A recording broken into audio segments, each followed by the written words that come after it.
grande maison aux murs dorés, perdue entre les collines d'un pays que l'on ne nomme jamais, vivait une jeune fille de 18 ans nommée Eléa. Elle avait les yeux clairs comme l'aube et le cœur plus grand que le monde dans lequel elle était née. Son père, un homme puissant et riche, veillait sur elle comme sur un trésor. Mais sa mère, froide comme l'hiver et cruelle comme une reine sans couronne, portait la jalousie en robe de soie. Eléa rêvait d'amour, pas de richesse. Et un jour, dans une ruelle oubliée, elle rencontra un garçon pauvre aux mains usées par la vie. Un garçon que sa mère refusait d'accepter, car elle-même portait la honte d'un passé qu'elle cachait. Elle avait été réfugiée, naguère rejetée par ceux qu'elle méprisait à présent. Ce qui suit est une histoire d'amour, de trahison et de vérité enterrée. Le vent soufflait fort ce matin-là, comme s'il voulait renverser les murs bien trop droits du manoir d'Eléa. Elle avait encore échappé à la surveillance de sa mère, glissant hors des grilles avec l'agilité d'une ombre.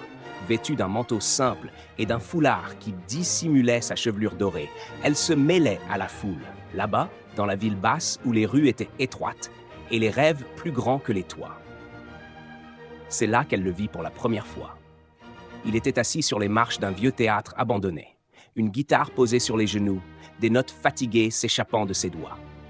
Ses chaussures étaient trouées, ses yeux sombres, mais quand il leva les yeux vers elle, quelque chose d'inexplicable se tissa entre leurs regards. Une promesse silencieuse.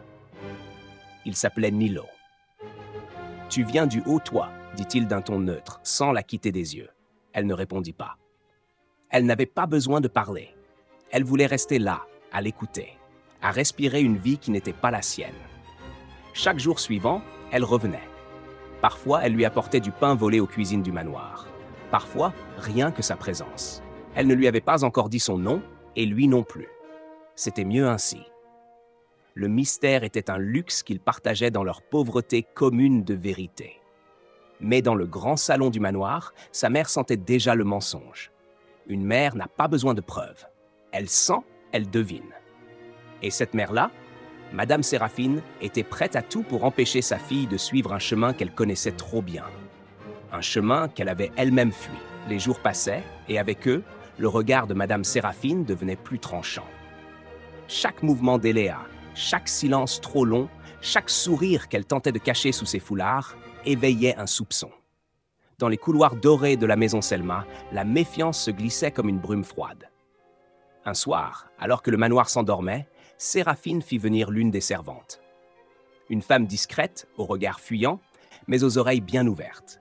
« Elle va en ville chaque matin, madame, mais elle ne dit jamais où. » Séraphine ne répondit pas. Elle se contenta de hocher la tête, lentement, comme si elle confirmait une évidence qu'elle connaissait déjà. Puis elle se leva. Ses pas, lents et assurés, résonnaient comme une menace sur le parquet ancien. Ce même matin, Eléa retrouvait Nilo. Il n'avait presque rien dit ce jour-là. Il grattait distraitement sa guitare, les yeux ailleurs. « Tu es étrange aujourd'hui, murmura-t-elle. « Et toi, tu es trop belle pour cet endroit, répondit-il sans lever les yeux. Elle aurait voulu lui dire son nom, mais elle avait peur que ce simple mot brise la magie, qu'il fasse tomber la fragile bulle qu'ils avaient construite dans cette ruelle oubliée. Ce qu'Eléa ignorait, c'est qu'au coin de la rue, dans l'ombre d'un volet entrouvert, une silhouette les observait. Et dans les yeux de cette silhouette, il n'y avait ni jalousie, ni colère. Il y avait pire, la peur du passé qui revient. L'ombre avait un nom, mais personne à la maison Selma n'osait le prononcer. C'était un nom effacé des papiers, banni des conversations, recouvert de silence. Pourtant, cette silhouette revenue du passé, tapie dans l'ombre d'un volet entrouvert, le portait encore. Ce nom, c'était Solène. Solène n'était pas une ennemie. Elle avait été une amie jadis, une sœur de douleur pour Séraphine dans une vie d'avant la richesse. Mais les années, les choix, les trahisons avaient transformé l'amitié en silence, et le silence en peur. Solène avait vu la jeune fille. Elle avait reconnu cette manière de regarder, le même regard qu'elle avait eu autrefois quand elle aimait sans pouvoir aimer. Pendant ce temps, Eléa commençait à écrire dans un petit carnet qu'elle cachait sous les lattes de son lit. Des mots qu'elle n'osait pas dire à Nilo. Des fragments de sentiments, de doutes, de rêves. Elle n'avait jamais connu une émotion aussi douce et aussi douloureuse à la fois. Et Nilo, lui, devenait plus distant. « Est-ce que tu me caches quelque chose ?» lui demanda-t-elle un soir. Il sourit, mais son regard s'éteignait. Pas encore. Mais je crois que le monde, lui, ne veut pas de nous. Ce qu'ils ignoraient tous les deux, c'est que Madame Séraphine avait déjà envoyé quelqu'un, un homme payé pour suivre Eléa, pour surveiller Nilo. Et dans l'ombre d'une impasse, les fils de leur secret se tissaient lentement, en piège. Le piège ne se referma pas d'un coup. Il s'installa doucement, comme une pluie fine, presque invisible. Les regards devinrent plus lourds, les rendez-vous plus discrets. Nilo, lui, oscillait entre tendresse et silence. Et Eléa, elle ne savait plus où poser son cœur. Un soir, alors qu'ils s'étaient retrouvés dans une impasse oubliée, à l'abri des regards, elle posa enfin la question qu'elle gardait en elle depuis trop longtemps. « Si je te disais qui je suis, tu fuirais ?» Nilo la regarda, longtemps, puis il baissa les yeux. « Peut-être. » La réponse fut comme une gifle, mais douce. Une claque qu'on s'attendait à recevoir. Elle hocha la tête, les yeux brillants. « Moi, je ne fuirai pas, dit-elle. » Et elle lui tendit le carnet, celui où elle avait tout écrit. Il le prit lentement comme si ce simple objet brûlait. Mais ce qu'Eléa ignorait, c'est que le carnet ne resta pas longtemps entre ses mains. Le lendemain, il n'était plus là. Nilo, parti, volatilisé. Et quelques jours plus tard, Madame Séraphine posa le carnet sur la table, devant sa fille, sans un mot. Elle l'avait lu, chaque page, chaque mot. Eléa sentit son monde se fissurer, pas parce que sa mère l'avait découvert, mais parce que Nilo, lui, n'avait rien dit. Il était parti et il avait tout laissé derrière lui. Même elle. Eléa ne cria pas. Elle aurait pu hurler. Elle aurait pu briser la porcelaine, lacérer les rideaux de velours rouge, courir hors du manoir, pieds nus sur les graviers dorés. Mais elle ne dit rien. Elle prit le carnet entre ses mains, le serra contre sa poitrine et tourna le dos à sa mère.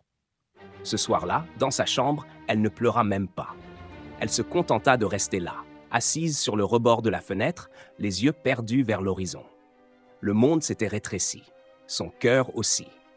Pendant ce temps, loin de la ville, dans une gare oubliée par le temps, un jeune homme s'asseyait sur un banc de bois. Le carnet qu'il avait laissé lui brûlait encore les paumes, absence plus douloureuse que la possession. Il regardait les rails. Nilo n'avait pas fui, pas vraiment. Il s'était perdu. Il avait cru protéger Eléa. Il avait cru être trop petit pour elle, trop misérable, trop cassé. Et pourtant, à chaque mètre qu'il s'éloignait, quelque chose en lui hurlait qu'il avait trahi plus qu'une promesse.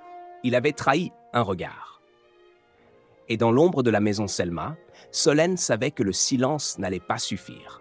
Car le passé qu'on tente d'enfouir trouve toujours un chemin pour revenir, même dans les silences. Surtout dans les silences. Le retour de Solène n'eut pas besoin de bruit. Elle entra dans la maison Selma comme une ombre glisse sous une porte, sans frapper, sans prévenir. Séraphine était seule, debout devant un miroir qu'elle ne regardait plus depuis des années. Le silence entre elles était une mer ancienne, profonde, dangereuse. « Tu ne devais plus jamais revenir, » murmura Séraphine, sans même se retourner. « Je ne suis jamais vraiment partie. » Leurs regards se croisèrent. Et dans les yeux de l'une comme de l'autre, il y avait ce qui avait été. L'amitié, l'exil, l'amour, la peur et l'enfant qu'elles avaient voulu protéger à leur manière. Eléa, elle, ne savait rien de cette rencontre. Elle avait quitté le manoir au matin, sans valise, sans colère. Seulement son carnet et un nom en tête qu'elle n'arrivait pas à effacer. Nilo. Elle le retrouva là où tout avait commencé. Le vieux théâtre. La guitare n'y était plus. Lui non plus. Mais elle s'assit sur les marches et attendit. Les heures passèrent. Le vent tourna. Et puis, au loin, un pas. Hésitant, silencieux. Il était revenu. Pas avec des excuses. Pas avec des promesses. Juste ses yeux. Fatigués, brisés. Vrais. Elle ne se leva pas. Il ne s'agenouilla pas. Il s'assit à côté d'elle. Et comme au premier jour, ils ne dirent rien. Parce que certaines histoires d'amour, même trahies, savent renaître dans les silences.